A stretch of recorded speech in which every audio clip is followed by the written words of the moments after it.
Welcome to another episode of The King's Couch. I'm your host, Sulo King, and today I have the ultimate pleasure, and keyword, ultimate. Ultimate. Keyword, pleasure. That's right. I have the ultimate pleasure of sitting down with the one and only Troy Cook, who is the host of his own podcast show, Palapalooza. Yeah, buddy. And he's also a local musician here in San Diego. He's got an amazing band called Ready, Set, Survive. He's another radical and creative mind. And I'm ecstatic to sit here in the Palapa, where we're currently sitting down, and pull the reverse role for a change and interview him. Thanks for having me over, dude. We are outside. We're under my Palapa where I host my podcast. Like he said, Palapalooza. But, dude, nice to see you. Post-COVID. Yeah. A whole new world. We've been talking all about COVID off mic, so I don't think we need to mention it at all on mic. No, there's no point in that. We don't need to create more division. Everyone knows the shit show that is COVID. Yeah, the last year and a half has been hellacious, and there's no, spinning that wheel right now. No point in that. Thanks for tuning in. This is going to be an upbeat podcast, folks.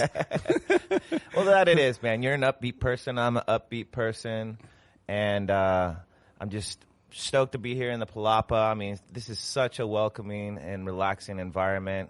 Like, I envy your life here. Thanks, buddy. At the Cooks. Yeah, would you believe it that this kind of gets old sometimes?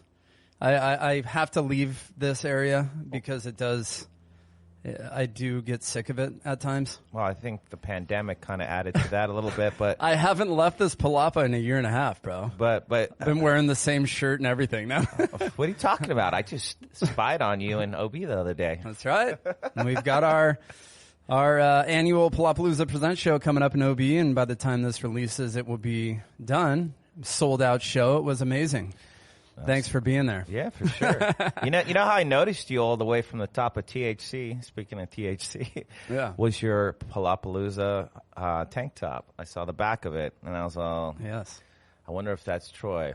He's like me. He wears his own product. Yep. Dude, you got to promote. Hey, you're a walking billboard when you do that, and I'm a total advocate of that. And anyone else that wants to, challenge me otherwise, well, you know what? What are you doing with your band to market yourself? Well, yeah, Peter from Riot Scene made those shirts, the Palapalooza tank tops. They're comfy. So, yeah, I was rocking that. I have one. Dude, I was flyering OB. When is the last time you flyered? See, I have to host. I have to ask the questions, bro. No. The last time I honestly flyered, I can't remember, man. Probably a couple years at least. Yeah, it was I'm assuming it was a total waste of my time, but yeah, but the guerrilla marketing is fun. It's refreshing. It's fun. I like giving people a flyer and telling them to post this on the refrigerator.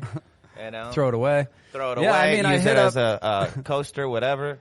I hit up the Black. I hit up like random bars, and it was kind of cool. I brought my wife and my daughter out, and whatever. Even you know how it goes. Even if it brings 5 more people in the door, whatever. I guess it's worth it. Yeah. I don't like promoting shows. I don't like it. I'll do it once a year, dude. But it's like today, I'm kind of stressed, bro. Like I'm putting this show together at the holding company, and if people don't show up, I'm gonna take it to heart, right? Right. Isn't that the job of a promoter? Isn't that what happens? And I manage my stress very well, so I guess I'm used to it because I've been doing it for 20 years. Right. And yeah. I honestly, I enjoy the hustle and the thrill of the hunt, and I like, personal engagement when I'm promoting things. A lot of people, for example, ask me, well, how did you win, your music award? I was like, because I sat there for 2 to 3 hours every day when I had free time, sending out personalized messages and being in your face like I'm on stage. That's the same level of right. being in your face.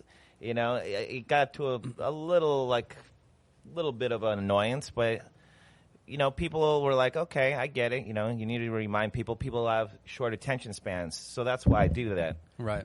Sorry, I didn't mean to kick you like that. I got a little excited. Fired up talking about that shit. I love promoting things. I love getting behind a product. If it's something I'm passionate about, if it's something I believe in, whether I came up with it or you came up with it, it doesn't matter. I love cross-promoting, especially. Cool. I love working with other brands. That's rad. And you're good at it. I'll be honest. I mean, I'm not lying here. I genuinely like promoting like other bands more than my own. I feel like promoting my own is like, I feel like I'm begging or something, dude. It just feels like, I don't know.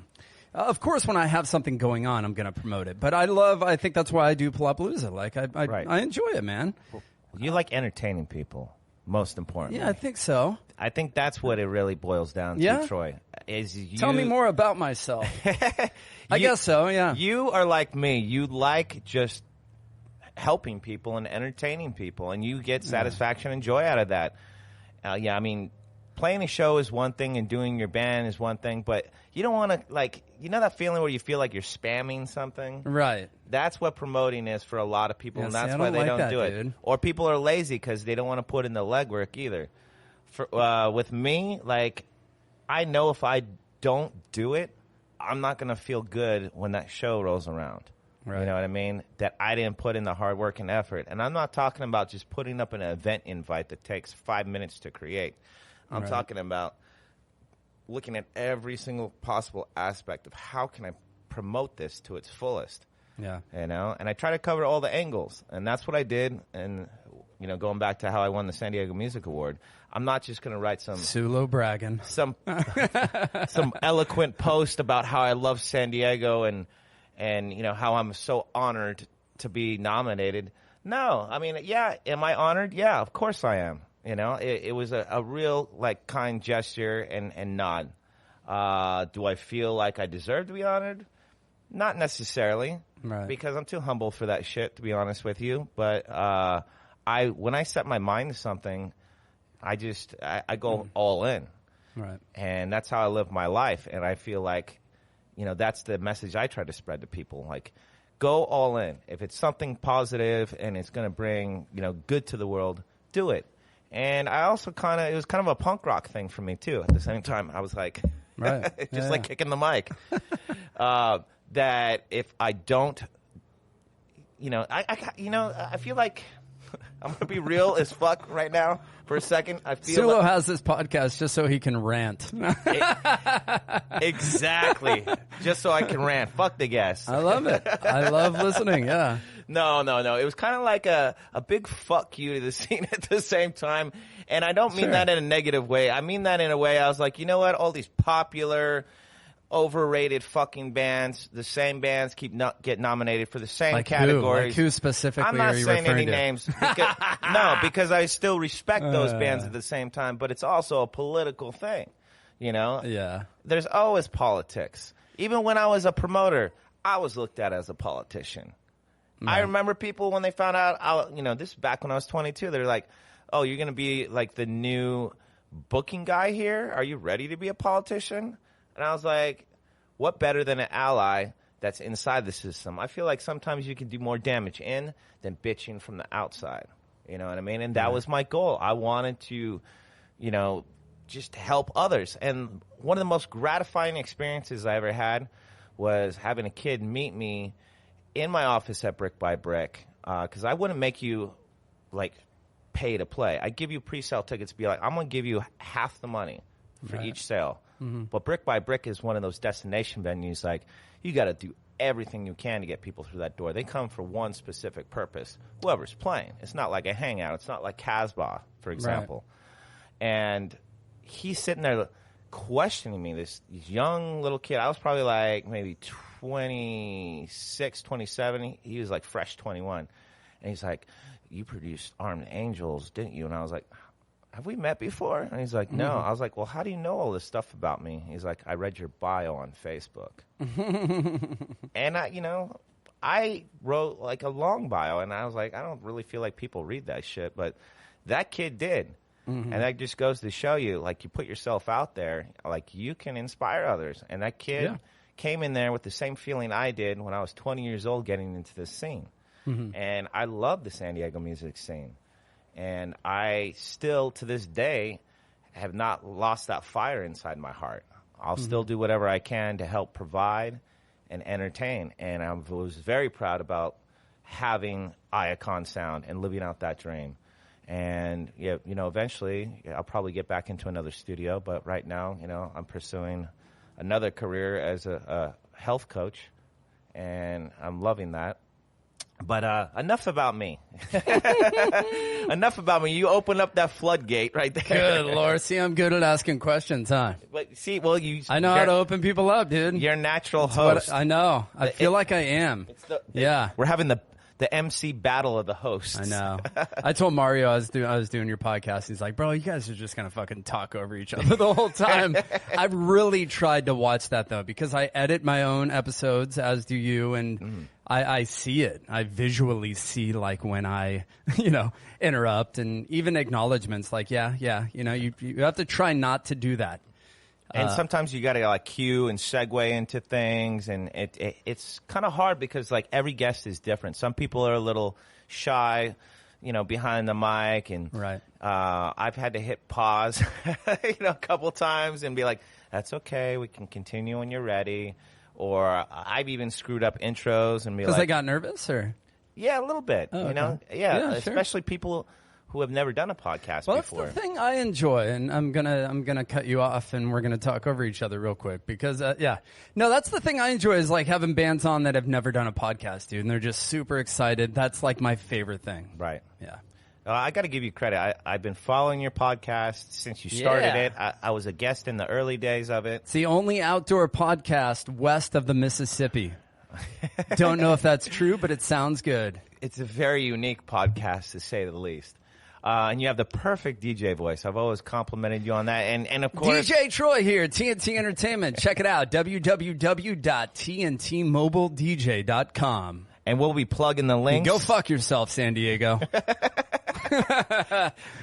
Anchorman at his finest over here. He'll plug the links, yeah. I'll plug the links. I appreciate it. All DJing, yeah, I've been DJing for a while. I do a ton of weddings. I've done 7 weddings this month.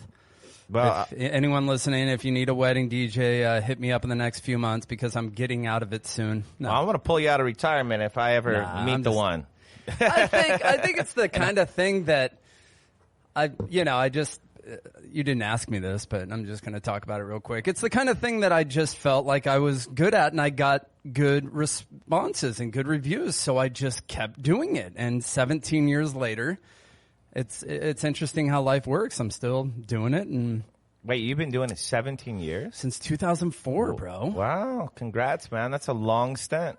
Yeah. That's longer than I've stuck to any one thing. Crazy, right? Yeah, that is crazy. I mean, it's not like 40 hours a week, but, it's a weekend gig. But yeah, it's cool. I cannot hate on DJing. It's been my bread and butter, and it's allowed me to have a flexible schedule, and I get to hang out with my daughter more, and it's decent money, dude, for working, 1 or 2 gigs a week. Right. Yeah. So yeah, don't do it out there though. There's enough competition. Anyone listening, don't become a DJ or a wedding photographer or videographer. There's a lot of those too. 30,000 weddings in San Diego every year. That's crazy. So yeah, my wife's here, Tiffany. Hello, Tiff. She's saying that she's not trying to interrupt, but she's interrupting. Okay, hello. Why don't you say hi to the people? Say hi, Tiffany. Hi, people. She's not a sound person. That's all good. She didn't get close enough to the mic. But what do you got, Sulo? All right. What are your questions? So Question me. Are you going to let me question you? Grill me, dog.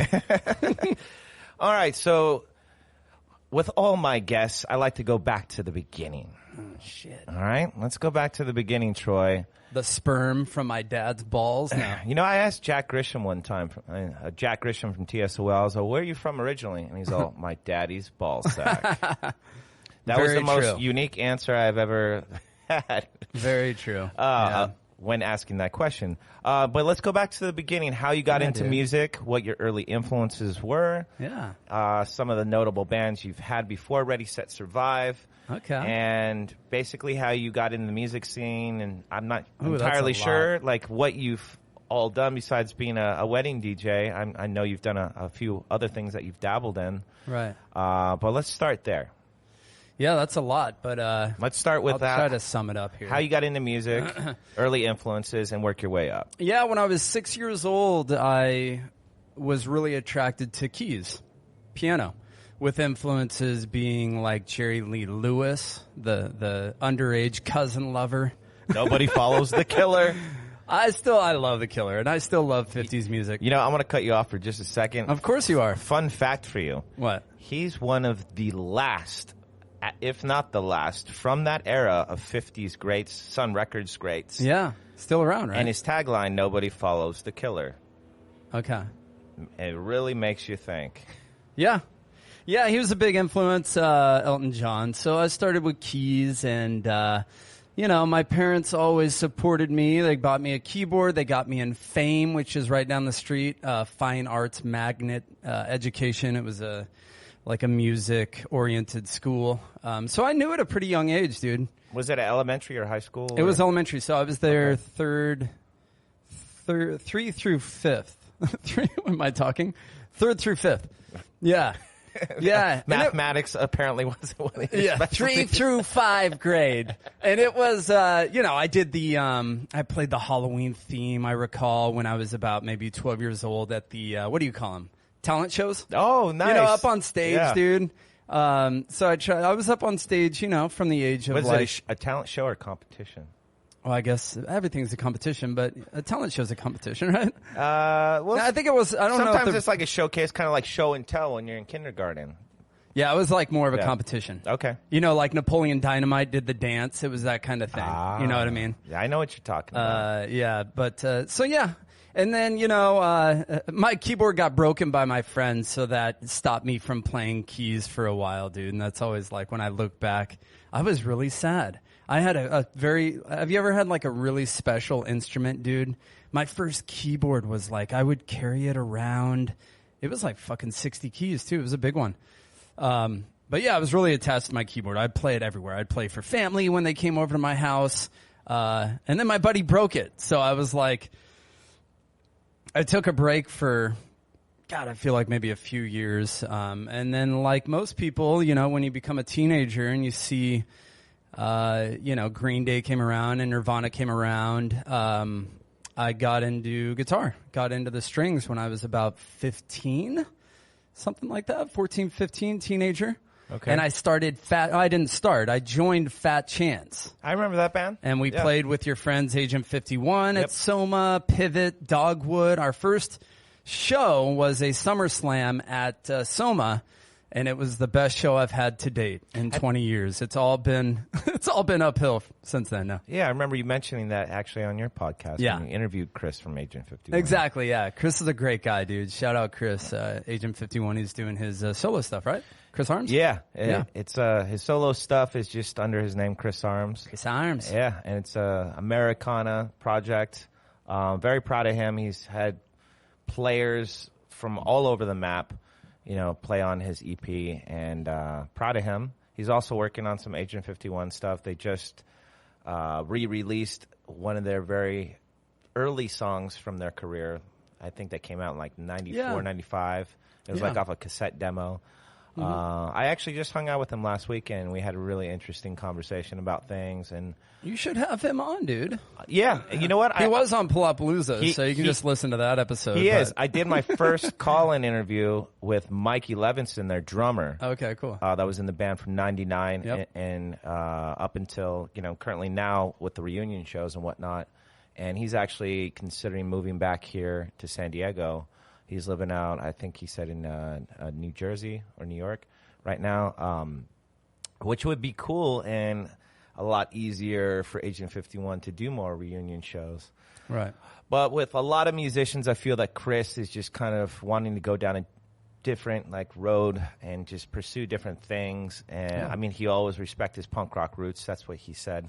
But, I mean, you get bored just playing punk all the time. Even myself, I'm starting to go down a different road with a solo project, and I'm about to release my debut track, actually, in a couple weeks, which will be pretty interesting. Right, dude. Yeah. I look forward to that.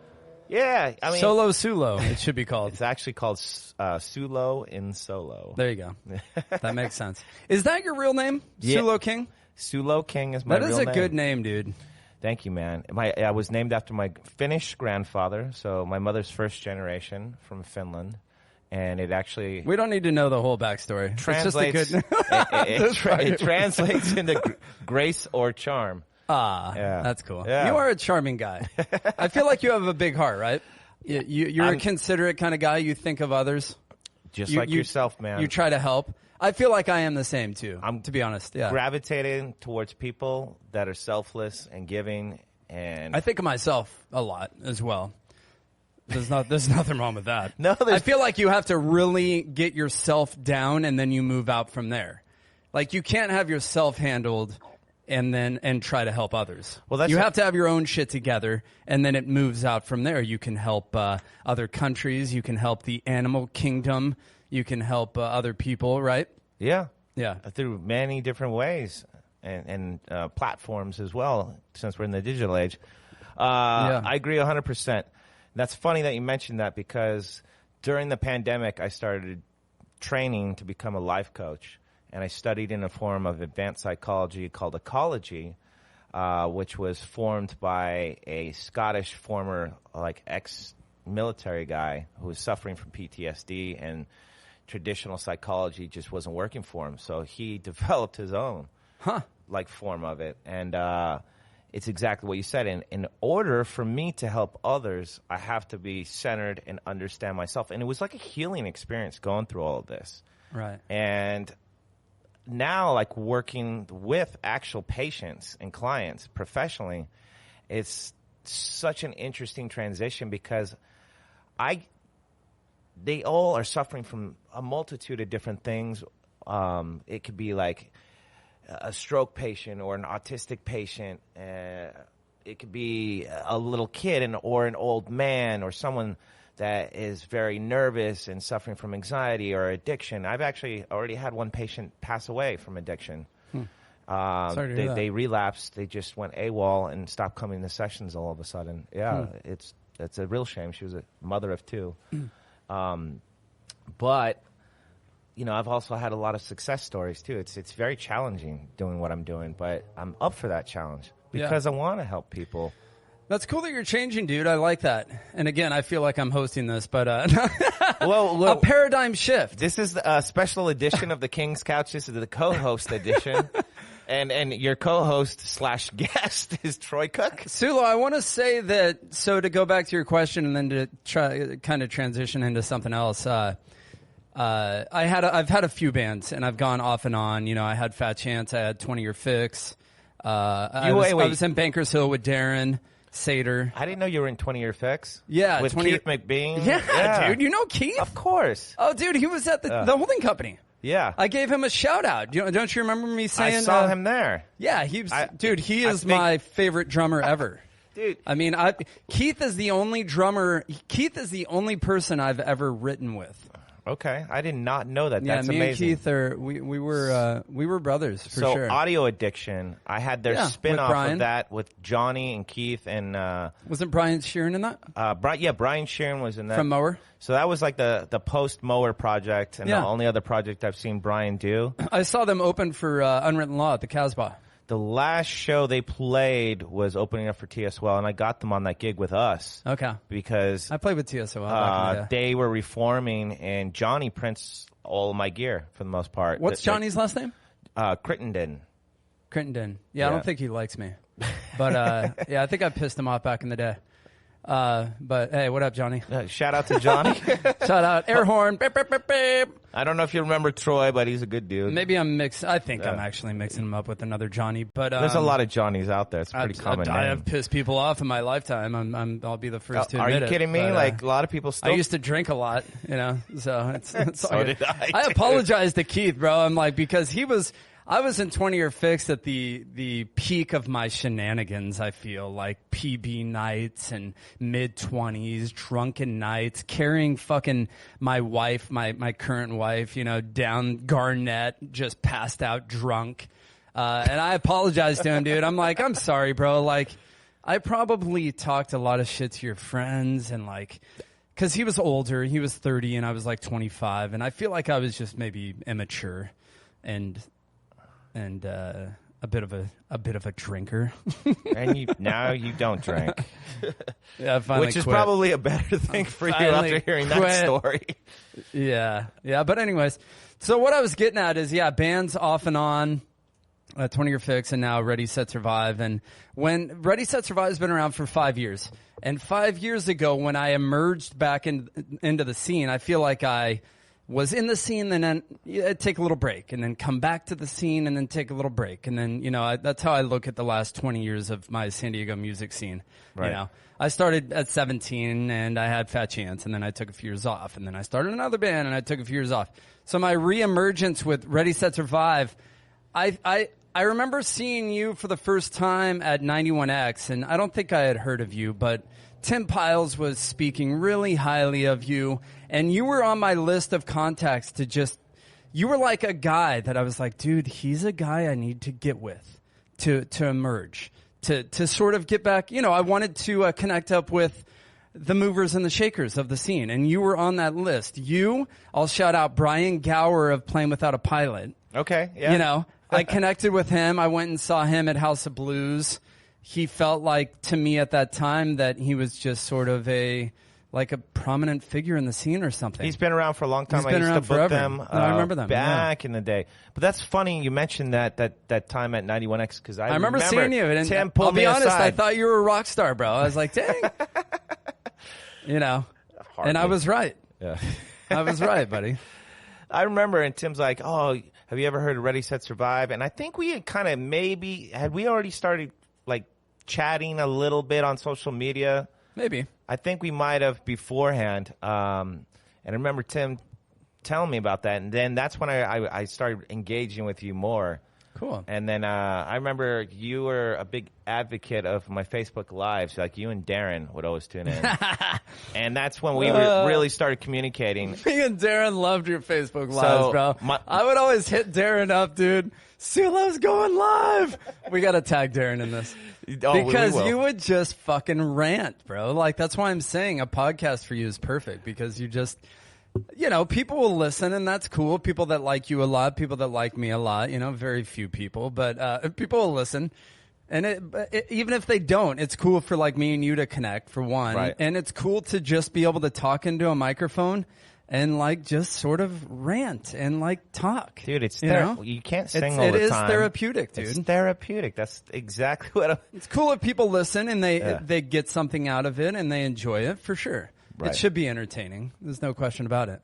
Well, that's why when I started Lyft driving on the side, I came up with what was the name of it? It was like Adventures in Lyft Driving. Yeah.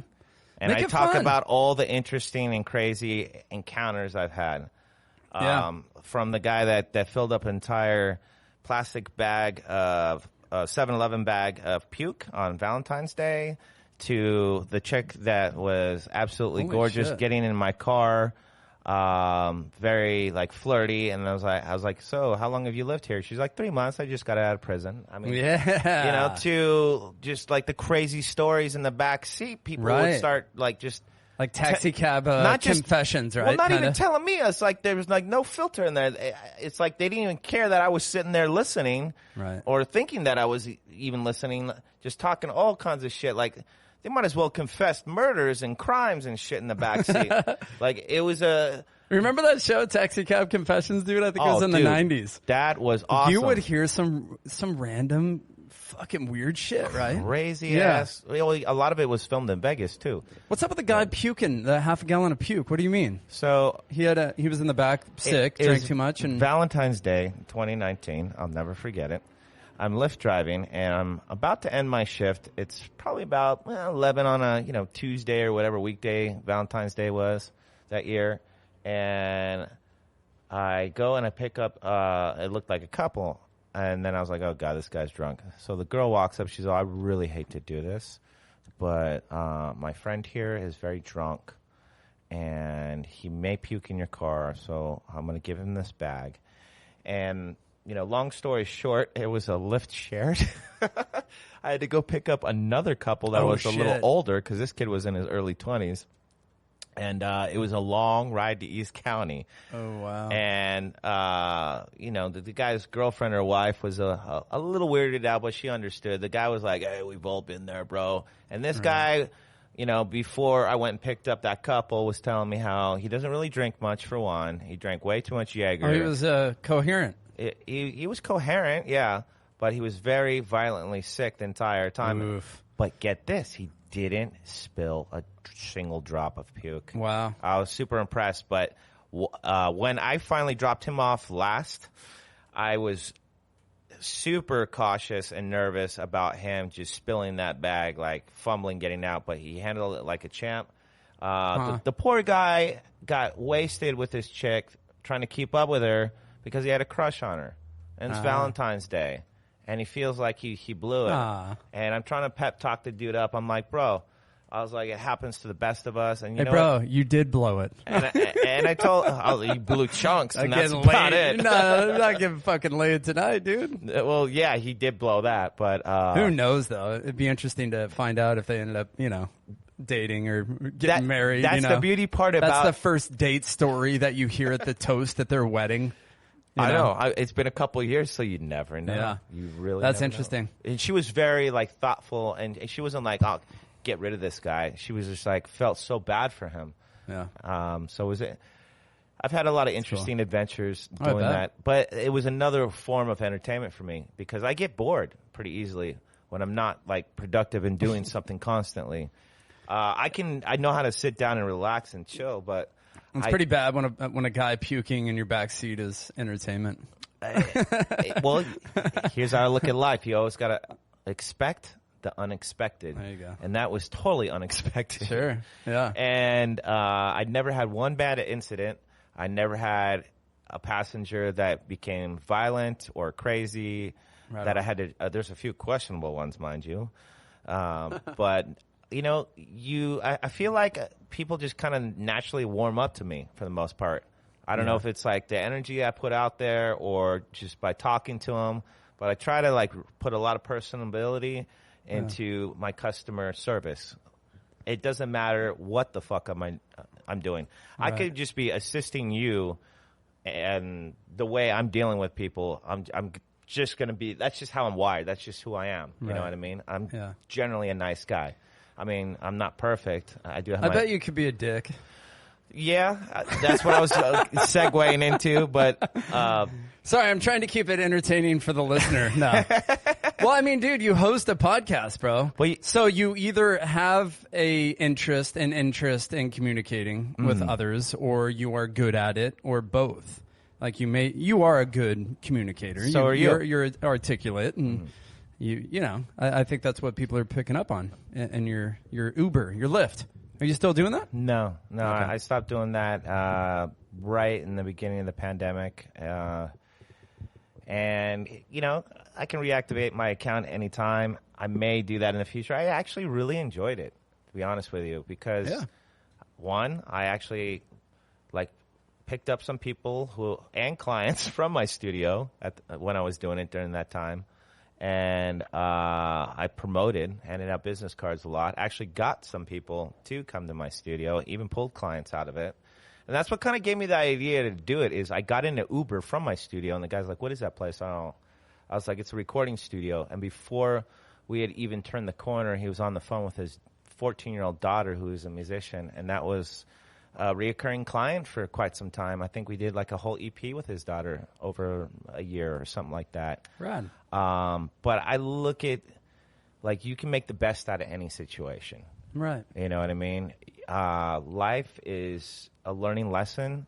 You got to wake up and not let your mood predict your day. Even if you start off in a shitty mood, you got to learn how to properly manage your stress, which is easier said than done.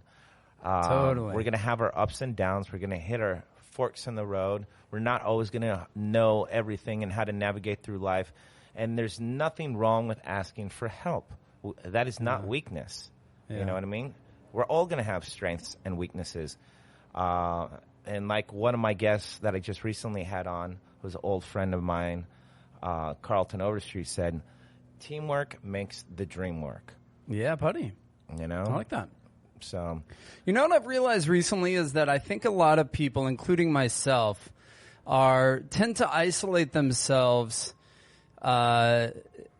They don't realize that other people are going through the same things that they are in regards to things that they're thinking and mental health. right. We're all experiencing that same shit that you're experiencing, you know? Right, Ice right. cream man in the I know, I'm background. trying to hold a straight face. Dude, you want to hear those ice cream man in the background? I'm all trying to get serious, and Sulo's laughing at me.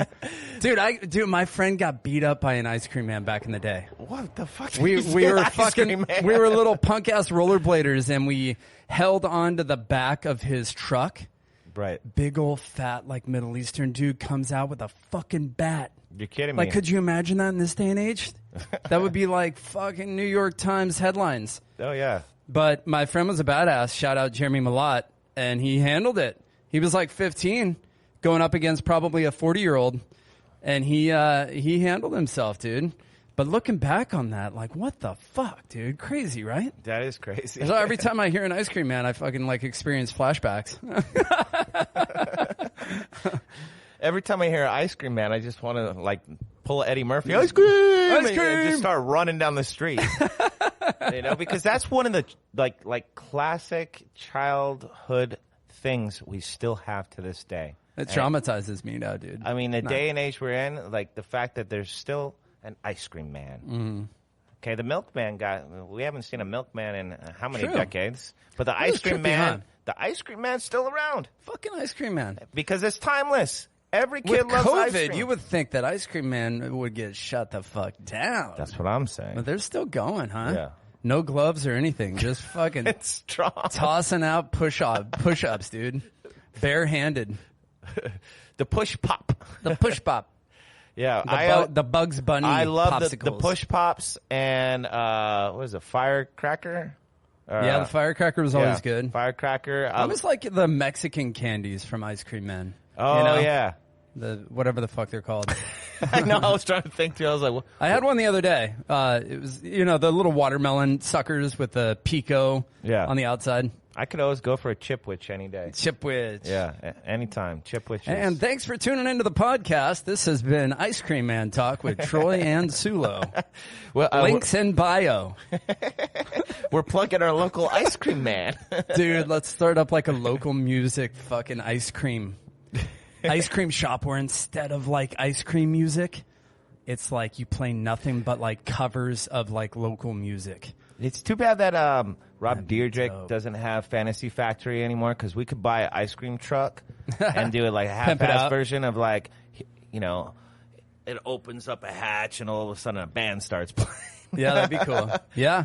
Yeah, I feel like the that's- music ice cream man. That's where it's headed with things like Wonder Bus, right? Oh yeah. Are you interested in that?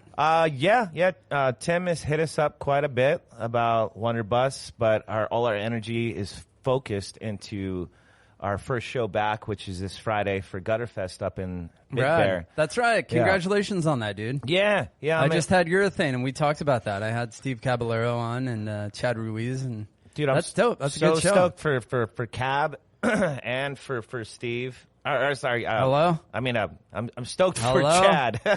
Are you? Yeah, I'm really stoked for Chad. I'm stoked for Cab and Steve. I mean, he deserves it. Chad. Do you know Cab personally? I met You just know of him in passing a couple times, but not formally. I feel Cool, like dude. this weekend we're definitely gonna get a chance to get to know each other better. Yeah, man. Chad's a really good dude. He's one of the only musicians that's been doing the same local band consistently for this many years. I think Skipjack- Skipjack is the longest lasting band in San Diego. Yeah, even though he's the only original member left, and then I'm the only continual original member of Authentic Sellout. When did you guys form? 2006. Okay. They were more like 97, Dude, 98. he's been doing it for like I joked, I said 50 years, but yeah, it's been 20-something. 20-something years. My first band, going back to my multiple bands that I've been in, my fucking first band played with Skipjack. Yeah, dude, when I was 17, dude. Seeing Skipjack at Soma when they were on Metro when I was a teenager. Yeah. Like that era of music in San Diego Skipjack and was Dogmatic and yeah. Dude, I swear for like 3 years straight, all I'd listen to was local bands. I didn't give a fuck about anything mainstream. I just wanted to support local bands, and that's where I knew what I wanted to do. Was book bands, be in bands, and just work in the music scene. Soma had that lasting influence. And now, just recently, I was asked to be the new host for the Union and Metro Soma podcast. There you go. That Germ and Jerry are doing, and I'm going to be replacing Mikey Beats, which is an honor. So shout out to Mikey Beats for starting the Facebook page for Mikey Beats. Union and Metro. What's his background? Mikey Beats. I knew he had like a dub band, and he worked at Soma. Okay. He was an employee of Soma. Yeah, he was an employee of Soma when he was a teenager. And what's the deal with the Soma podcast? I should be listening, but what are they doing? They're just highlighting the days. They're kind of reminiscing, right, on the good old days? So Germ Adams, he ran the original. Germ? Yeah. Fucking A. Is that his born name? Short for Jeremy. Okay. Damn it. But he goes by Germ. So he ran the original location back in '89 up until I think they closed in '94. Was that downtown? Yeah, and then he worked at the Metro location, which was in Linda Vista, kind of by brick, and never right went down to the street Metro, from bro. USD. What? I hate to say that. But my first Soma experience was Marina, right? The old Marina. Oh, the new one.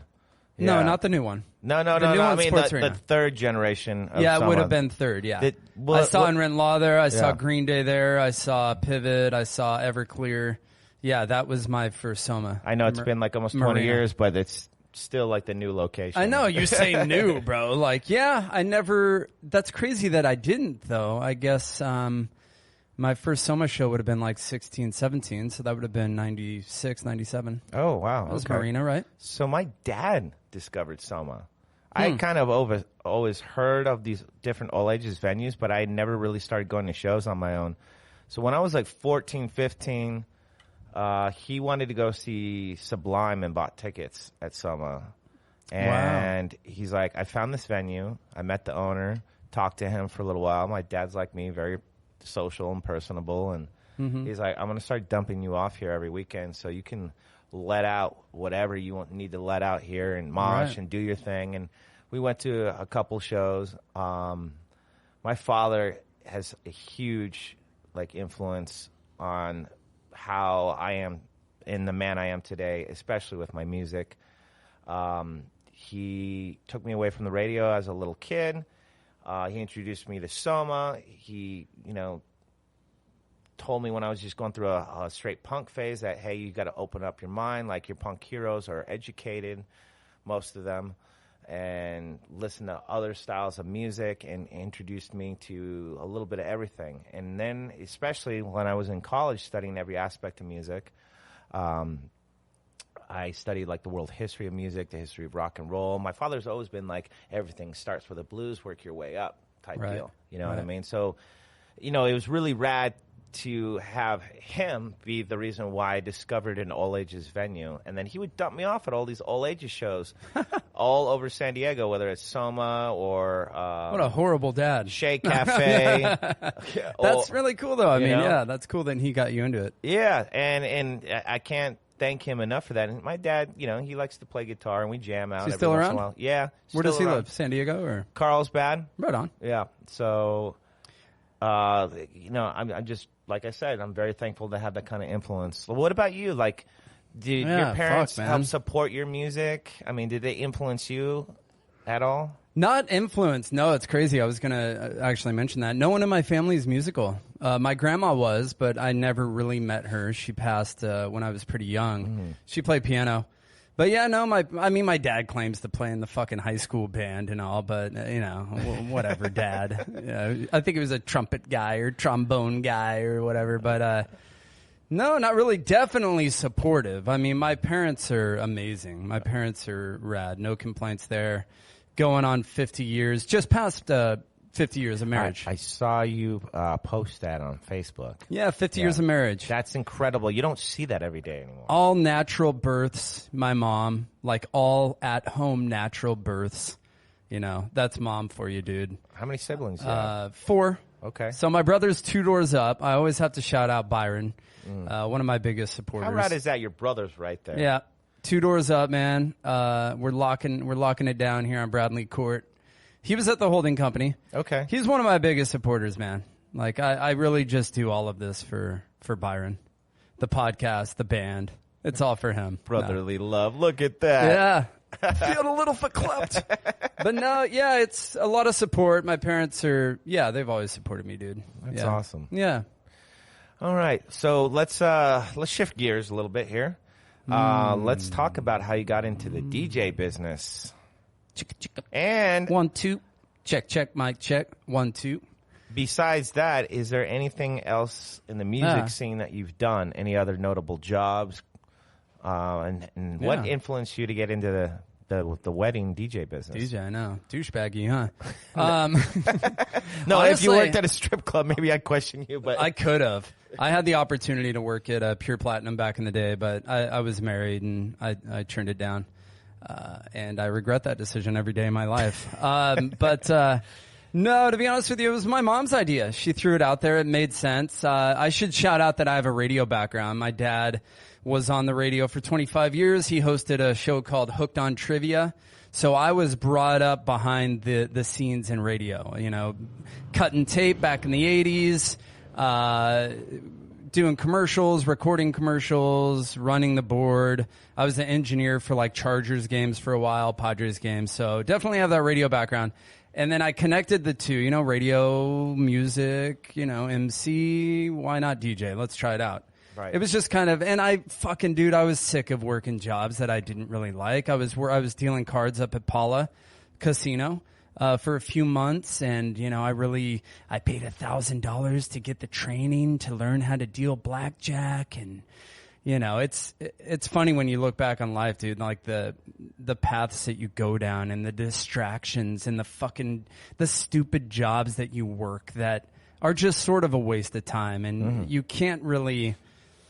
You don't learn until you get through it. You can't avoid it. But anyways, I just wanted to do my own thing, dude. I wanted to be my own boss, and I am, and it's rad. Dude, I recommend everybody DJ. Yeah. It's the most gratifying feeling, especially when you find something that hits and works, and word of mouth just starts spreading. And I had this mortgage. We had recently bought the house, and our daughter was born, and I wanted to spend more time with her, and I was doing graphic design 40 hours a week, and I thought to myself, like, damn, I'm putting my time into this guy's company for $15 an hour and not putting attention on my daughter for $15 an hour. Right. When I could be kind of hustling and doing my own thing and making what I make here, $500 a week and a few hours DJing. So that was sort of the mentality, and I think it was spot on. I don't think I'll ever regret that. Like, sure, people will look, people will fucking hate, like, a DJ, 40-year-old DJ, whatever. I don't give a fuck. It sounds like a movie, 40-year-old DJ. 40-year-old DJ. Yeah, it's a gratifying thing, like you said, dude. And, like, going into, like, a wedding with 200 people and, like, making it a fun time and memorable, and then getting, like, good feedback and a positive review and getting good pay. Like, I can't talk bad about it. And you can set your own rates and pricing and... Yeah. And it's a destination city. Like, people fly from all over the world to come to San Diego to get married. It's Hawaii of weddings. Ever had to leave San Diego? Temecula, LA. That's about it. Not out of the state or anything. I get requests. No, I would. It'd be a cool experience. But then there's always gear. Like, how do you get your gear there, right? Do you have to rent the gear? I don't know. If it always makes more sense to hire local. So that's what I say, But it's cool. Again, my company is TNT Entertainment, TNTMobileDJ.com. Check out the YouTube description, right? Yeah, I'll put that on YouTube. I do other things, too. The barn right there is a meth lab. So I do sling meth here in El Cajon on the side, just as it's not lucrative. But don't tell anyone. But no, I dabble in other things. What are you hiding in that barn? Meth. No, you're hiding more than that. That's a storage. There's somebody that lives in there. Yeah, never mind. I thought about putting my parents in there, but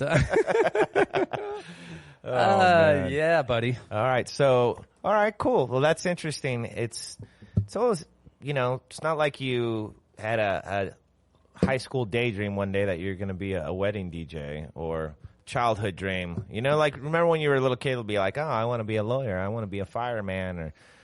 not really. Career day at school. One year, I dressed up as a lawyer. Totally. I went through this phase where I wanted to be a lawyer. Yeah. Watching all those old Judge Judy type shows. And I want to do special effects, bro. Yeah. In movies. See, my cousin, he was a strong influence on me, and that's why I chose the music industry. His dream was to work for Skywalker Ranch, in which... he has many times now. He's a sound editor for feature films and video games, so his IMDb is insane now. And what's that ranch again? That's the Skywalker Ranch. Yeah. It's up in L.A. What's that all about? I've heard of that. Don't even really know. Is that some X-rated thing or? No, that's Lucasfilm. Oh, okay. Yeah, that's that makes sense. Luke Skywalker. Yeah, no. I've never seen that movie. No, I'm just kidding. My cousin's never worked in that industry. He could easily, but he's overqualified for sure. That's got to be an interesting one. Yeah, it's really cool when you see a family member that's listed in Spider-Man or a Marvel movie or whatever. That's cool. Feature film that you see. Sure. And he already kind of had he probably could have had it in. Richard Reilly is his uncle. It's his father's brother, which is interesting because when I just recently, for the first time, introduced myself to Richard Reilly, I was like, we're kind of related. You're not my uncle per se, but... Who is that, dude? He's an actor. He's been in many different things, from Reservoir Dogs to TV shows, feature films. Okay. If you look up his IMDb, it's just stacked. He's a veteran actor. He's a great character actor. You should get him on the podcast. Yeah, maybe. That could be a possibility. You never know. Yeah. So cool.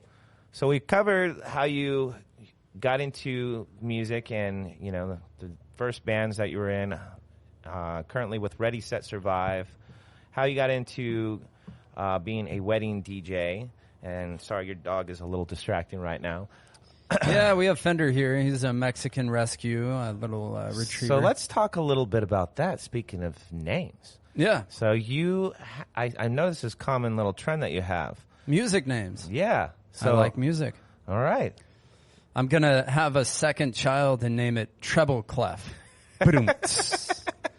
Yeah, Lyric is my daughter, Fender. We had a cat that was named Gibson. We had a chameleon that was named Marshall that passed away. But yeah, why not? That's right? so rad. Yeah. Yeah. You should have Elvis-related animals. If I have my own animals one day, I will. You don't have any animals? I have 4, but they came with it was like package deal with the relationship. Really? Yeah. She brought in 2 kids and 4 animals? Well, I did nickname the pandemic puppy, which we got at the beginning of the pandemic last year, which is like... COVID? What's the name? It's a Chiweenie, and I named him Shrimpy because he's got more bark than he has bite. There you go. That's a good name. Yeah. And it just kind of stuck because we were kicking around names, and that was the one that I really liked because my girlfriend now ex.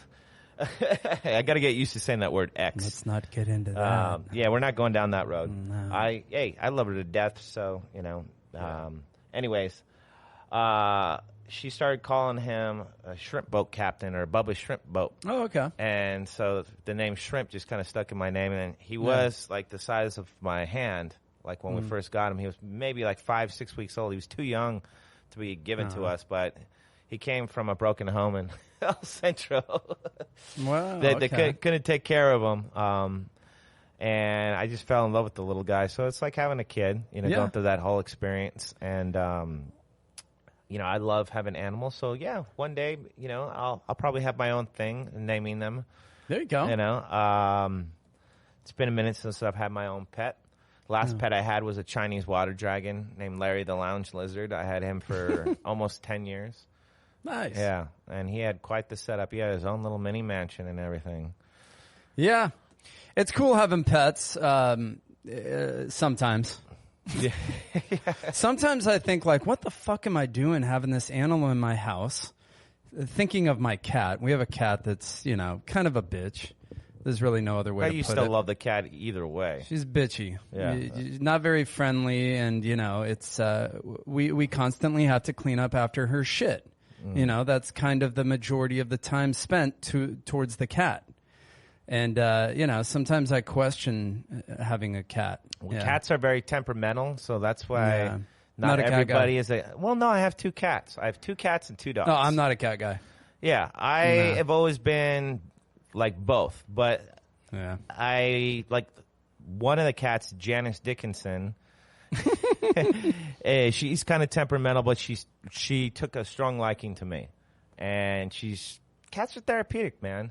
Like I can come home and have a shit day, lay on the couch, and the cat will naturally sense that and come over to you or get excited to see you like a dog does. Well, that's a good cat. Ours wouldn't do that. Yeah, not every cat. Our cat's like skittish. Do like that. someone beat the shit out of her when she was like a kitten or something. Possibly. See, that's fucked up. It's unfortunate, yeah, for sure. But she has that sort of like, it's taken months, dude. Like I'm trying to be patient with her, and it's kind How long have you had the cat annoying for? having an animal in the house that's like afraid of you and really does really nothing for you. Well, how long have you had the cat? Since Christmas. Oh, okay, well, 8 months. Give it time, man. She's slowly warming up. She's a cutie, and I'm just being honest. Like we're very kind to her, but I had a childhood you have to dog think about these things, bro. that we got from the pound that was like that, and it took a long time, at least Yeah, a I good mean, year or two for it. We're good owners. Yeah. We love her. We'll keep her around. Yeah. Well, you're a good dude, man. And Thanks, buddy. You too. Yeah. And Let's just compliment each other for an hour. I love you, man. I love you, It'd be like that movie with Paul Rudd and love that slap of the bass, Jason. What are your top 3 favorite bands right now in San Diego? Top 3. Thanks for tuning in to Palapalooza. And now we're ready. The top 3 bands. Creepy Creeps? So this started off as the King's Couch. All right, we're going to move to our dream segment, folks. If you could wave a magic wand and make one band never exist, Sulo, who would it be? Oh my God, that's like a. It has to be a local band. That's like a 5-year-old's wish list. No, let's just Christmas. real quick, 20 seconds. Shout out your top 3 local bands. Like current. Yes. I'm gonna go with Creepy Creeps. Haven't seen them live.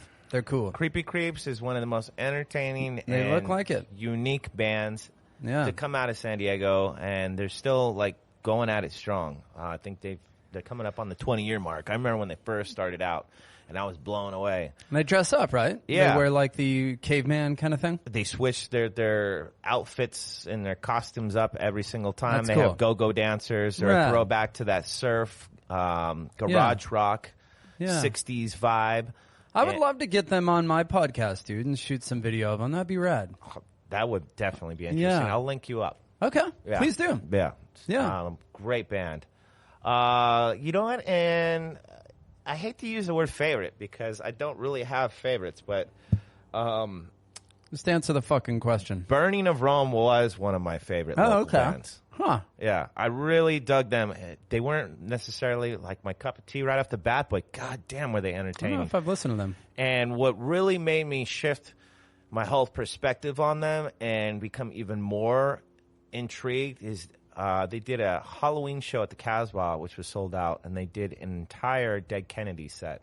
Rad. And I've never seen a band cover March of the Pigs by 9 Inch Nails, and they absolutely killed it. Cool. Yeah. They didn't do that song for the Dead Kennedy set, but Yeah, it was they were such an amazing band, and it's unfortunate that they broke up and they had, a somewhat short stint. I feel like they could have done a lot more if they stuck together. And then, I have a thing for Sprung Monkey. I just love that band. Oh, sick, dude. I didn't know you were a big fan. Well, how did you like their set? Their set was amazing, as usual. Were you pissed that you didn't get the opportunity to open? No. I never get pissed off about that. Do you hate me? No. Just kidding. No, we've played with Sprung Monkey a bunch in the past. But have you? Yeah, they Cool. actually, the last time we played with them was a while ago, was back in 2015 for our album release party at Casbah. Sick. Yeah, which was the last time they played Casbah that I can recall. But it was an amazing night, sold-out show. Cool. Ernie is one of the most soulful drummers I've ever seen play. Yeah, and I would have to agree. I have a lot of respect for those guys. I met them in the early days when I first got into the music scene working at Canes. And, Canes, I miss Canes. Back in the SRH days, and God, who was the woman that worked at Canes? Pamela. Yeah, Pamela. I wonder how she's doing. I haven't talked to her in a long time. I always liked Pamela. But yeah, Sprung Monkey and Ernie, I connected with him, and I've gotten to know him a little bit more. Not as well as you do, but Ernie, genuine guy. Really nice, fucking genuine dude. Down to earth. And a legend. You think of Ernie from Sprung and how he would play his drums sideways, dude, and just a technical, good drummer. He's got a very unique style, but when you watch him play, it's just, like I said, the only way for me to really describe it is soulful. Yeah. Like he has his own style that I've never seen anyone else have, and that's the beauty part about like musicians. And there's, in my opinion, two different types. There's the ones that just play music, and then there's the soulful musicians that feel music. Right. You know what I mean? And not to dismiss like the talent from some of these rippers, but like you see someone like, let's just, shout out to Eddie Van Halen. He was an absolute soulful musician. Or even like Jimi Hendrix. He was definitely one of a kind. Soul. Yeah. Or like Bradley from Sublime, just all soul. Yeah, we could sit here and list all. I feel like almost anybody that's huge has soul. Yeah. Right? Well, what do you mean by huge? Fucking just,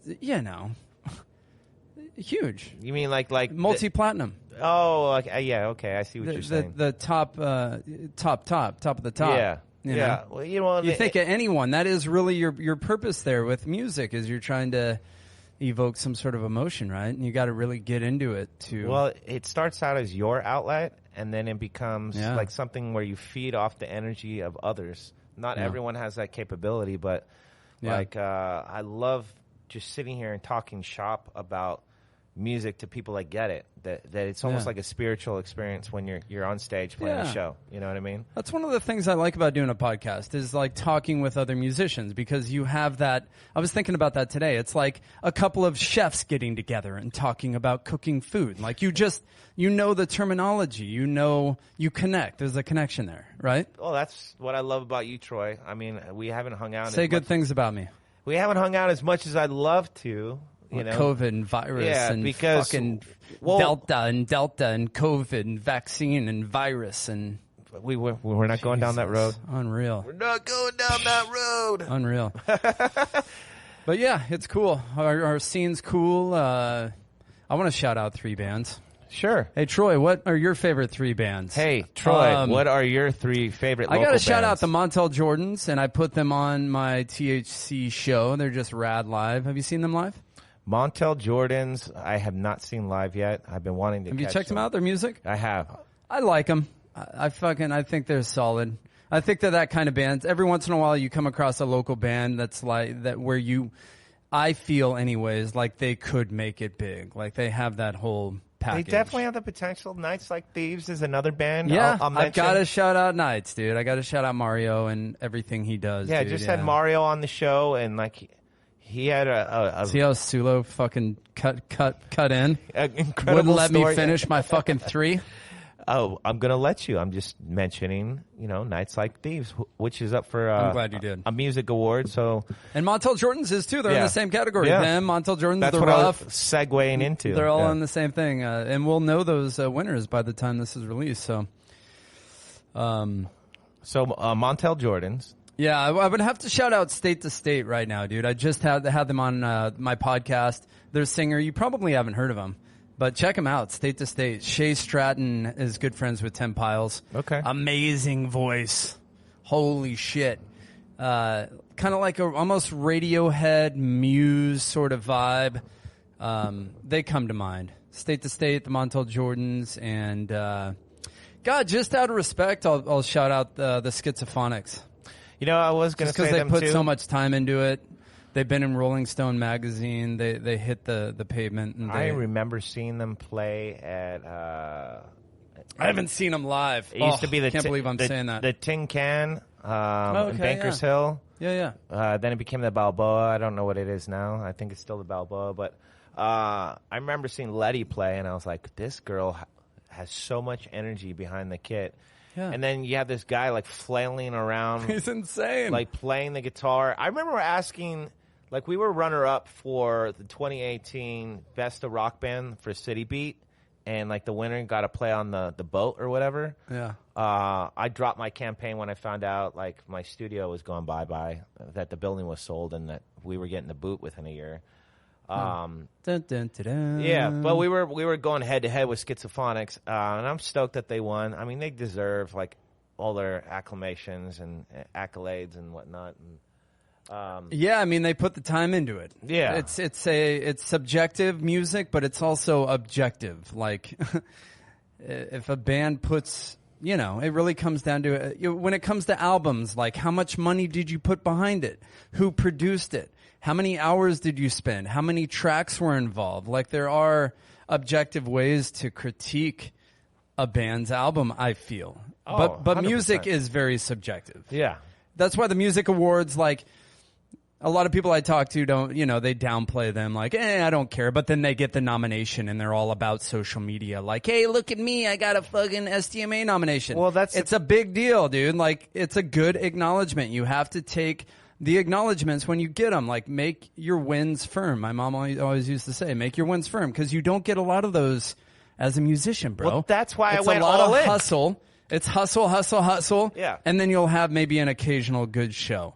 Or you'll have an occasional comment from a fan that says, wow, you guys are rad. You talked me out of suicide, or, something to that effect. So you make the wins firm. If you get a nomination from the San Diego Music Awards. I actually heard someone say that to the Burning of Rome before. My buddy's like, your music got me through a very depressive part of my life. Yeah. I was fucked up on drugs and I wanted to commit suicide. And they're behind their merch counter. I've had a couple people say that my music makes me want to kill themselves. Dude, I listened to that Young and Dumb song and holy shit, it was in my head for like 2 days and I wanted to fucking blow my brains out.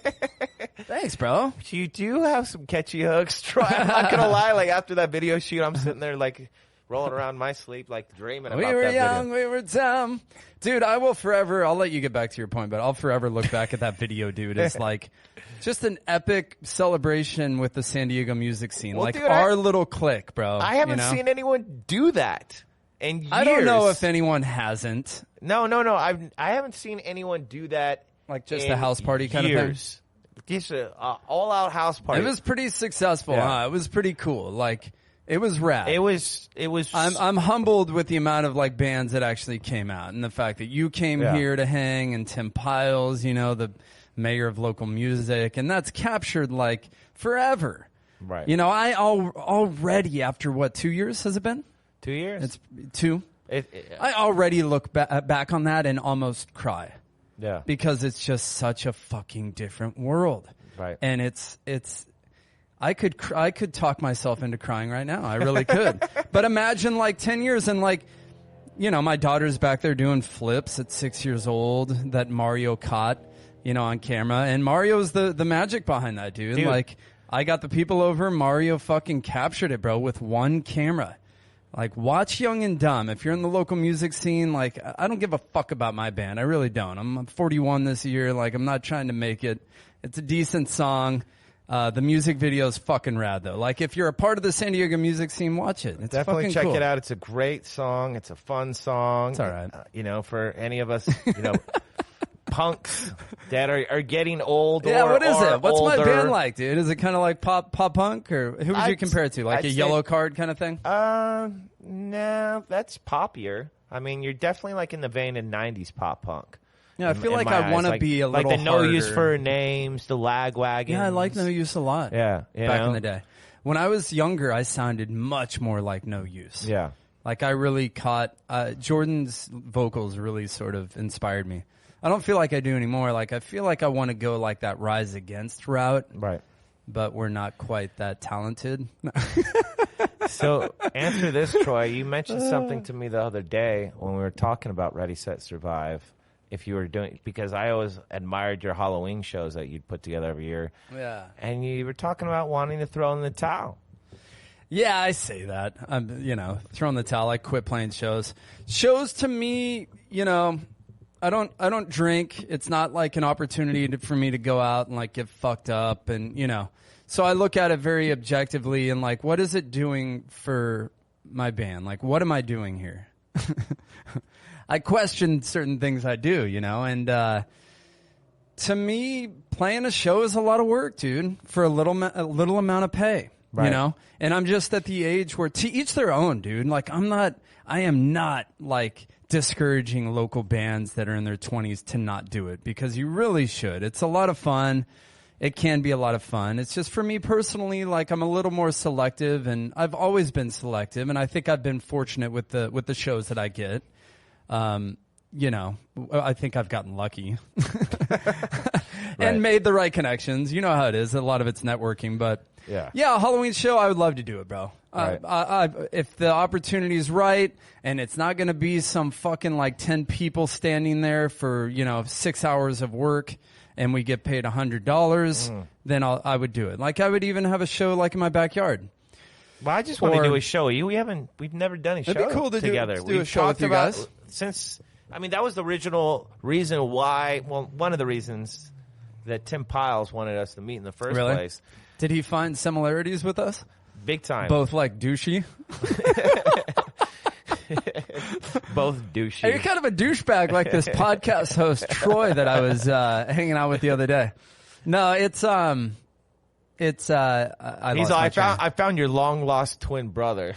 Right. But we're like I see a lot of similarities. We're like Danny DeVito, Arnold Schwarzenegger twins. Yeah.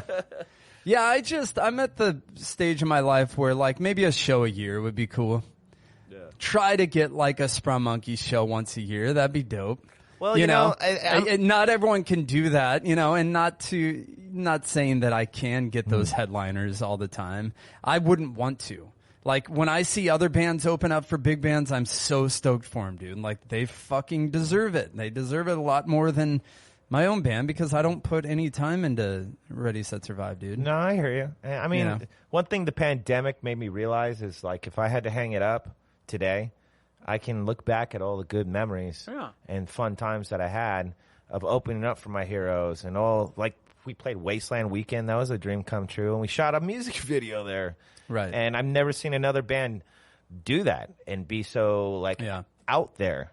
I want to think out of the box, and maybe we can talk more on mic or off mic, but I would like to do different things, Okay. I know a lot. There's a lot of venues here in San Diego, and there's a lot of opportunities to play, the Soda Bar, Casbah, the Moreau, and a lot of bands are doing that, but maybe throw a festival, an outdoor festival, do or something different. See, it's a lot of fucking work, though. I'm like trying to get myself into something that is going to be a lot of work with maybe a little return. The return is going to be that memory that's everlasting. Yeah, man. true. Because I'll tell you this much, man. Just getting booked at Wasteland Weekend, like you're doing the whole cosplay. What's the deal with that show? What are the details there? So Wasteland Weekend is a very, very hard gig. Where's it at?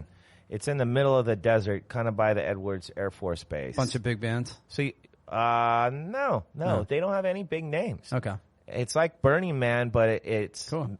themed off of the Mad Max franchise.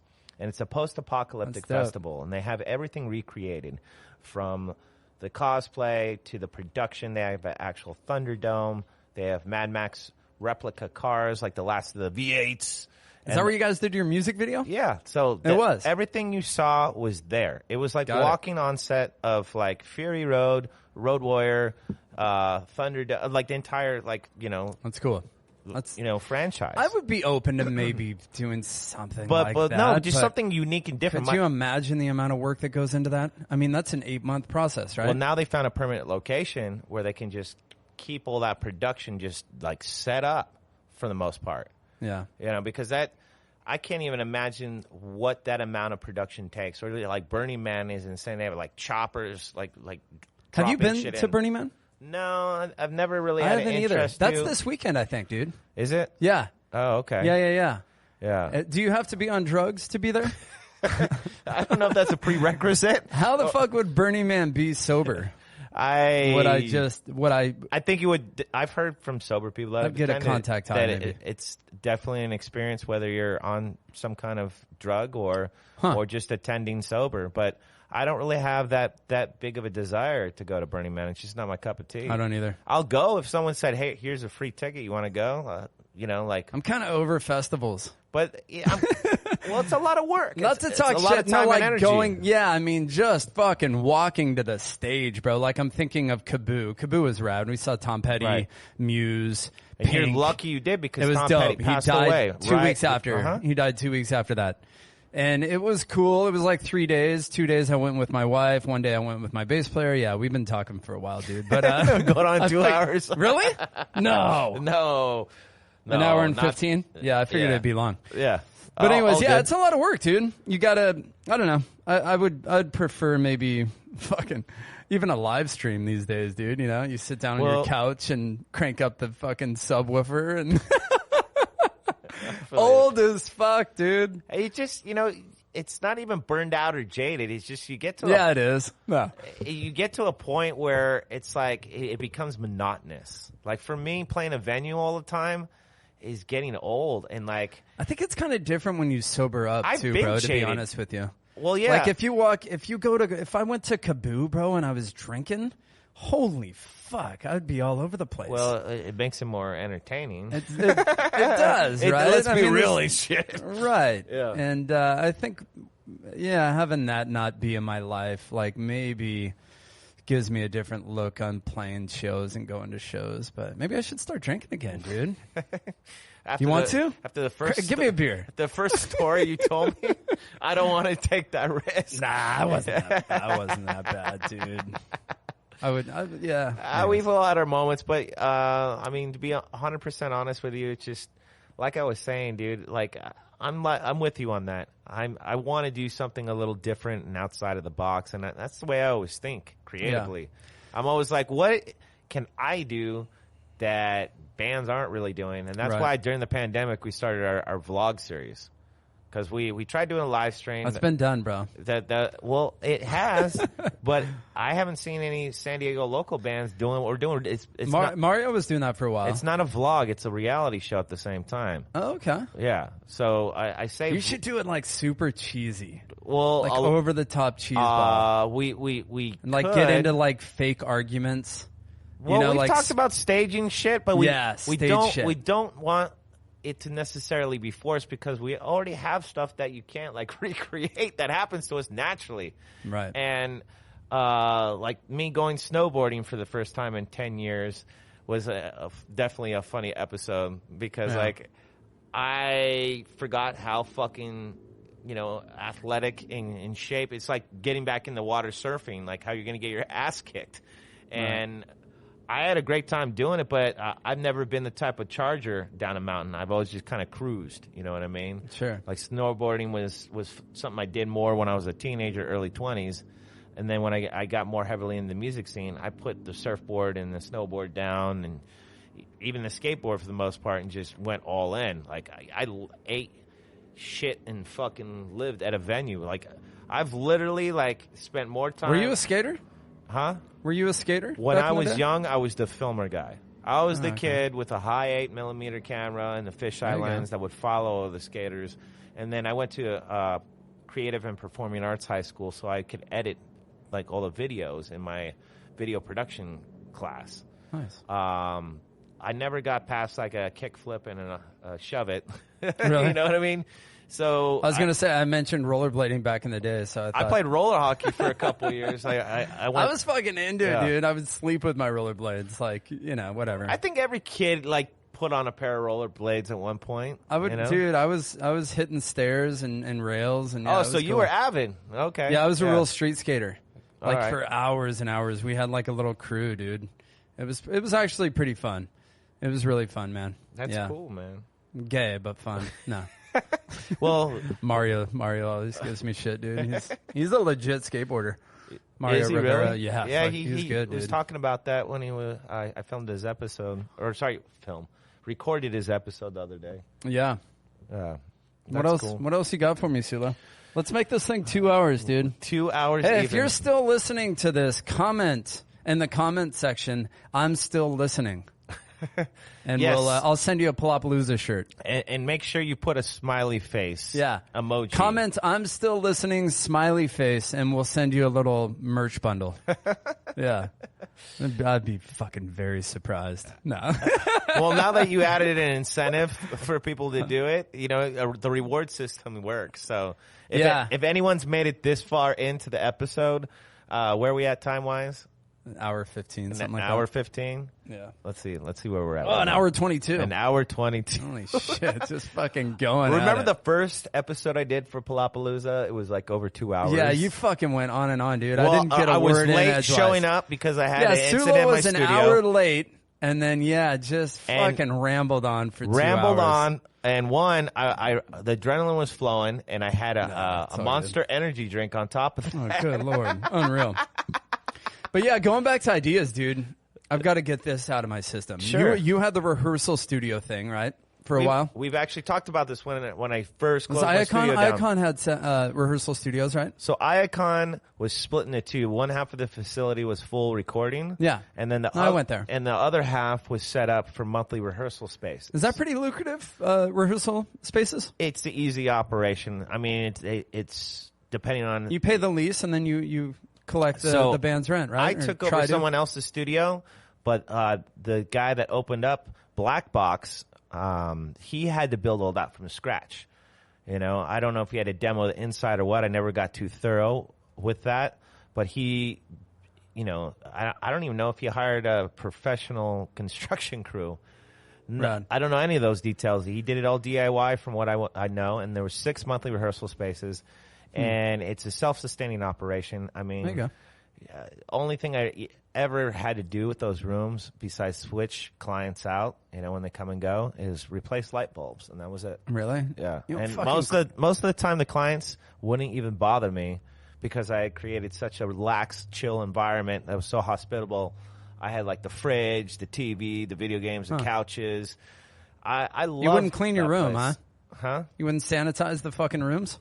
I would when they move out, but a lot of the time I'd ask them to do that. Oh, they were monthly. They were lockouts. Yeah, they were all monthly. Okay. I mean, we cleaned the recording studio up completely all the time. I even, for the last few years I had the place, I had interns that would come in like once a week and clean up the studio.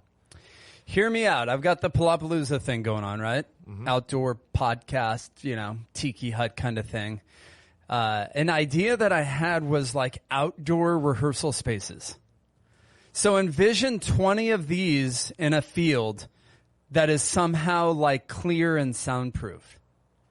That'd be kind of different, right? That would definitely be a very unique experience. Electrical, you could, or maybe even just a couple, a large palapa or large, I guess I kind of do that in a sense now, what right kind now. of setting are you thinking? Yeah, I don't know. Because, it'd be dope as fuck. Like if it had like an ocean view or something, huh? It would like near the coast. Yeah, it would have to be. Or on the beach, bro. Could you imagine like starting like a rehearsal spot, an outdoor rehearsal spot that was somehow like maybe plexiglass soundproofed or something, so it wasn't super loud for everyone else, and right there on the beach or something like that, dude, you know? Dude, that would be epic. Kind of out of the box, right? That's the most out of the box. Charge $10,000 a month. Or I could see Palapalooza maybe like transitioning into like a rock and roll San Diego, you know? I don't know if it will, but I think that... But maybe like some sort of larger venue where people just come and I don't know. I see you doing more than just Palapalooza. And honestly, we, going back, initially had this conversation when I closed my studio down, and you were questioning like what all went into owning and operating, you know, a facility more on the rehearsal side. I considered that. It's you know, like it's a good moneymaker as long as you have a good lease or you own the property. Right. You also have to have, you know, factor in, you know, your overhead for bills. Right. How many rooms in, you know, are you going to raise rent at one point? I mean, it's like being a landlord for a property, you know? Yeah, I'm sure it has. In a sense, it has its cons, huh? Like collecting for one, dealing with shenanigans. I mean, but I have a surveillance system, and I ran a very tight ship, and I've had to evict a few clients over the years. But really, the pros outweigh the cons any day. You know, cool. And I definitely see you doing something like on the educational side as well. You know, like more of like a multimedia faceted facility that is kind of like a rock and roll San Diego in that sense. That's funny that you kind of mentioned that because that's what I wanted to do initially. I wanted to do Iacon 2.0, rebrand it into what I wanted to call the Sound Kingdom, and I wanted it to be at least a 5,000 square foot facility with at least a minimum of 20 rooms. I also wanted to offer video production, whole educational wing. Kind of like Rock and Roll San Diego, huh? Yeah, very similar. And I got to shout out what they're setup. doing. We're rehearsing there too, and we have a bit of a sponsorship and sort of a partnership there. Yeah, it's cool. Dude, I just went in there for the first time a few months ago, and it's like, dude, if you're a musician in San Diego, check out Rock and Roll San Diego. It's fucking cool, and it's clean, and the rehearsal spaces are nice, right? Right. Yeah, I've been there a few times. They have a great operation over there. Yep. Yeah, so shout out to Rock and Roll San Diego. Is that Chris that runs it? No, Mark. I don't know. I haven't even met the owner. I can't remember. I know been Shannon. a long time since Shannon I've been there. manages it. She's the guitarist in a band called Evening's Empire. So our bass player actually started up in an educational school. Really? Kind of like Rock and Roll San Diego. Oh, that's cool. He leased a property in the arts and music wing at Liberty Station and formed a business called Apt for Music. Apt as in aptitude, but his I think his apartment number is apartment number 4 too. Oh, nice. So he formed it with a former colleague of his that was working at another educational school that folded, and the two of them just got together one day and said, hey, why don't we do our own thing? And they're actually having their grand opening party coming up next month. Oh, cool. So I'll shoot you an invite out to that. So I'm proud of Rice for doing that, and his business partner David's really cool, and you know, it's just interesting seeing how pandemic at the beginning of it, Rice went into, you know, doing like Zoom lessons and trying to do live streaming to actually opening up his own facility. Rad. Yeah. Good for him. That's very cool. So shout out to Rice and Wright. Shout out DJ Airhorn. Boop, boop, boop, boop. So let's keep going down that rabbit tunnel with you. You want to? For a little while longer. And again, comments on YouTube if you're still listening, and I'll give you a free shirt.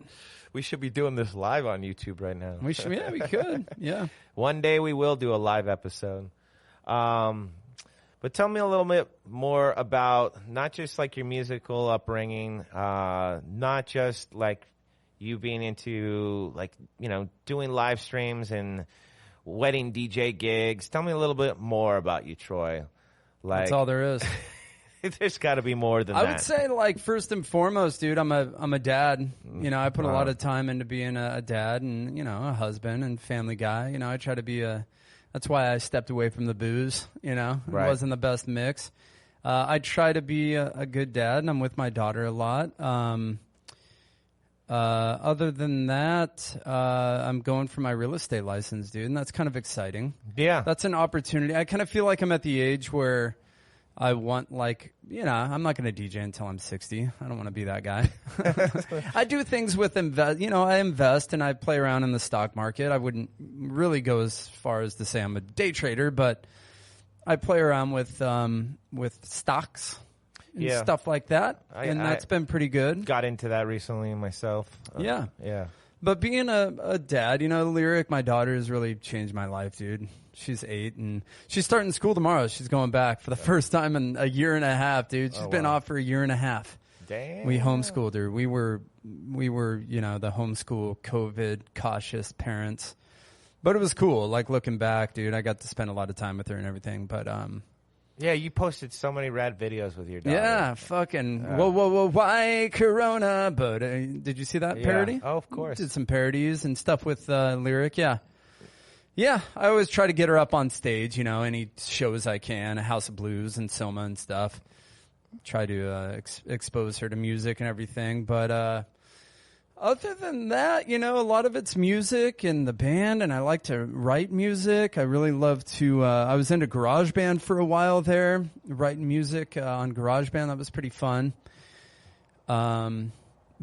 But yeah, I would say a good chunk of my life is really, music, with the podcast and local music and playing in the band, which isn't too time consuming, but I think like the podcast is something that you've been extremely more passionate about, especially like during the pandemic. I feel like you went more all in with the podcast. But the question I had for you about that I didn't ask you yet is, how did you get into forming Palapalooza? Like, what influenced that? Yeah, I feel like it was my brother's idea, dude. 2 doors up, my bro. He was, we'd always be swimming here and hanging back. You kind of alluded to that. That's why I wanted to circle back to that question. A little bit. I think he planted that seed in my mind, and I'm always the type of guy, like, where if I'd like to see things through, even if they fail. I like to, like, say at least I tried.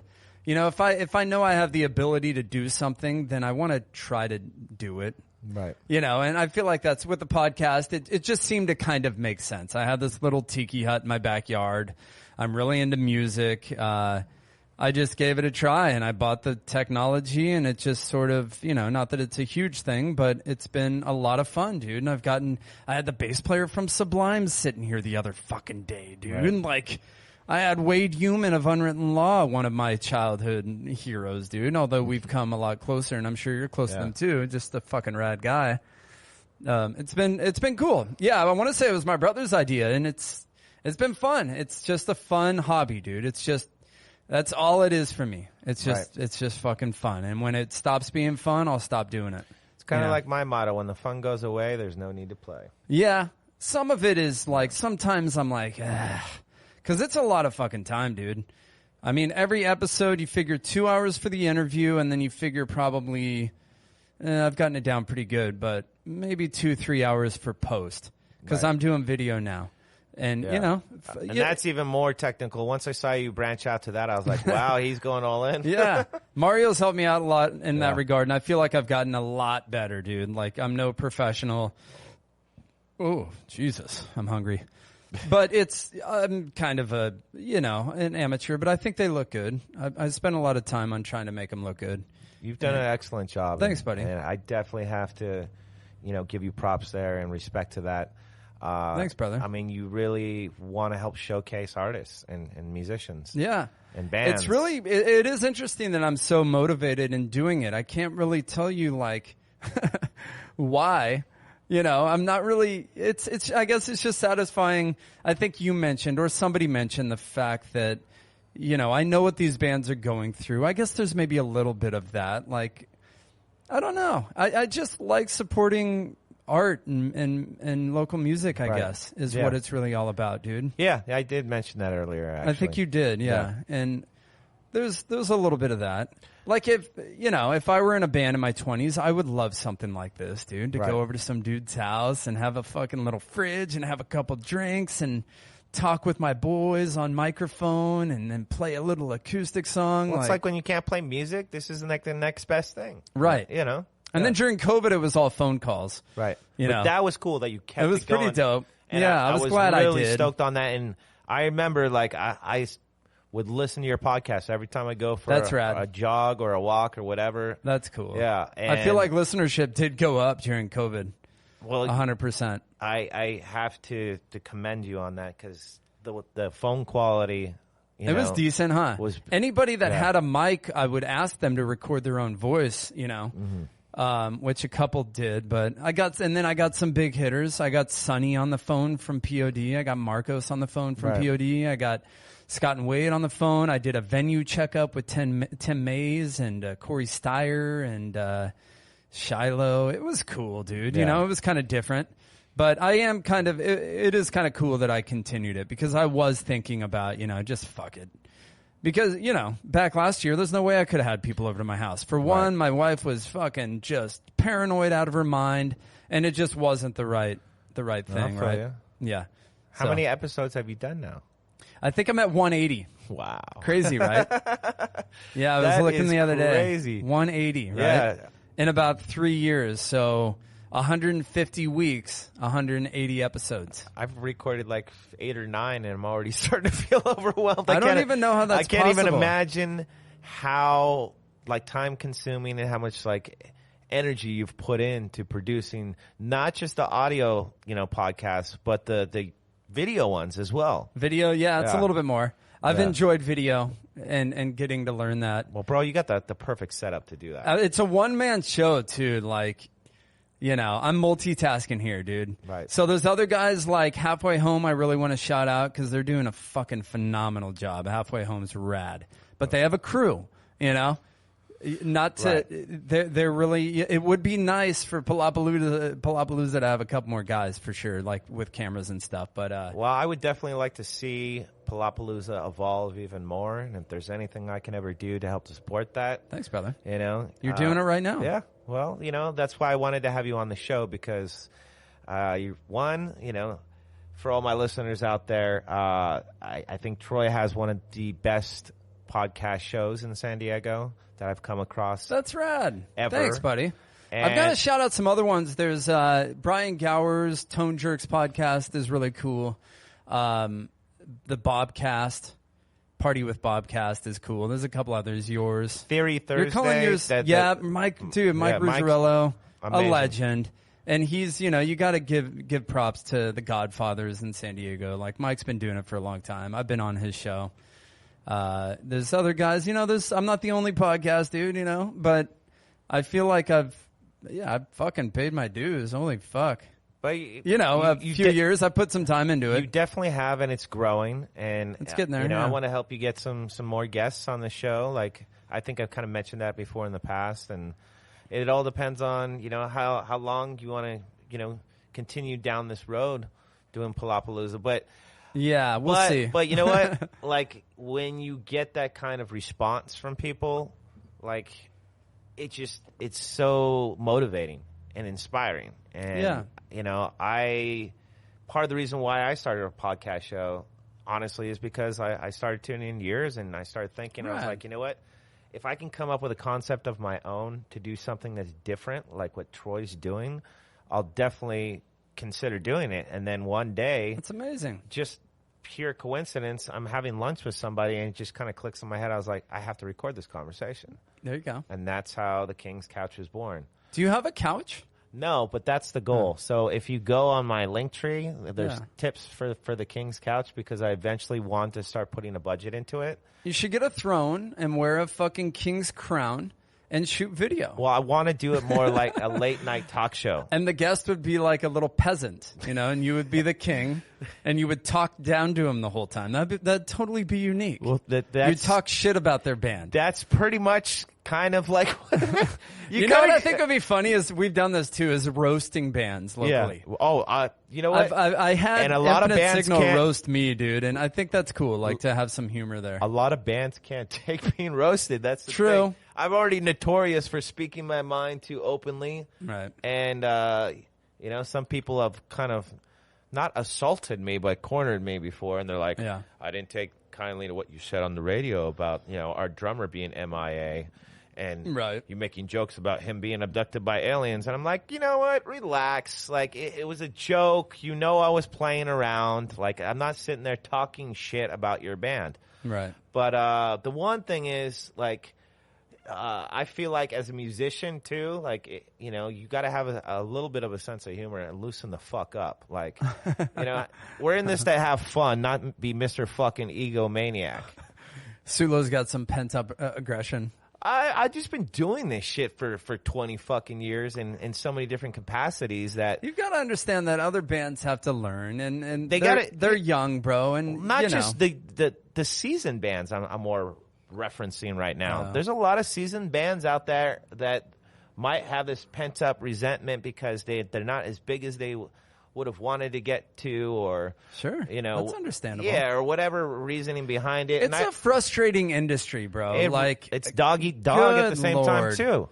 Yeah, I don't know if dog eat dog. I mean, I feel like you need to be friendly with your community and everything. Here's the interesting aspect. I started off pre-digital, right? When MP3.com was like just coming out. Yeah, totally. Right? Me too. And I was getting manila press kits and whatnot. And then we got into the social media realm, and then we had all these keyboard warriors that would, kind of be two-faced in that sense. And I'm just like, you know what? I was like, you act like I don't have little birdies that fly on my shoulder and tell me fucking things. So, life is competition. Yeah. I think the more competitive you can be, the better. Just be a well-rounded. It's a game. It's a contest, dude. It's a giant fucking high school. Life is a giant high school. That's why Breakfast Club is cool, because, Breakfast Club is a sample of life. You got the jock, you got the nerd, you've got the, high school is a sample of life, dude. It just, it extends on from there. But they all found a common ground at the end. Right. And you can. And our common ground, is music, there's always common ground. John Hughes was to allude to the division of the fucking country too. Like, give it up. Like, there's always common ground, left and right, and Democrat and Republican. Psh, psh. Now you got grown ass men saying, "I'm going to unfriend you if you don't buy into Dude, I've dropped their belief system." I dropped 2/3 of my friends on Facebook this past year and a half. Quote unquote friends. Like, no resentment, no anger. It's just, I don't know you that well. I don't want you seeing my personal photos.